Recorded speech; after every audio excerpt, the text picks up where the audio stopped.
Formula ఈ car race వ్యవహారంలో మాజీ మంత్రి ఎమ్మెల్యే కేటీఆర్ పై ఎఫ్ఐఆర్ నమోదు చేసేందుకు గవర్నర్ ఆమోదం లభించినట్లు తెలుస్తా ఉంది.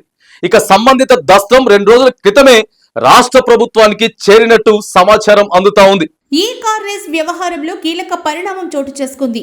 ఇందులో మాజీ మంత్రి ఎమ్మెల్యే కేటీఆర్ పై కేసు నమోదు చేసేందుకు గవర్నమెంట్ ఆమోదం తెలిపినట్లు తెలుస్తోంది. 2 రోజుల క్రితమే ఈ దస్త్రం రాష్ట్ర ప్రభుత్వం చెంతకు చేరినట్లు సమాచారం.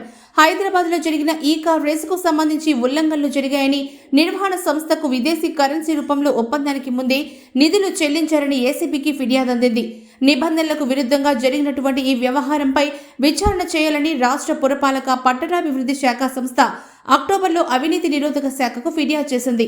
సంబంధం లేని హెచ్ఎండిఏ ఒప్పందం చేసుకోవడం, రిజర్వ్ బ్యాంక్ అనుమతి తీసుకోకుండానే 2 దఫాలుగా 46 కోట్లను విదేశీ కరెన్సీ రూపంలో చెల్లించడం, దీనికి హెచ్ఎండిఏ బోర్డు అనుమతి లేకపోవడం తదితర అంశాలను అందులో పేర్కొన్నట్లు తెలిసింది.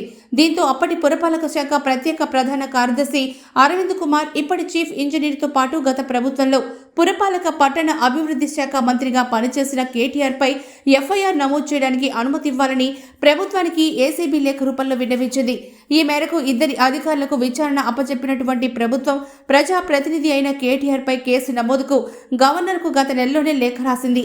ఈ అంశంపై న్యాయ సలహా తీసుకున్న అనంతరం గవర్నర్ అనుమతి ఇచ్చినట్లు తెలుస్తోంది.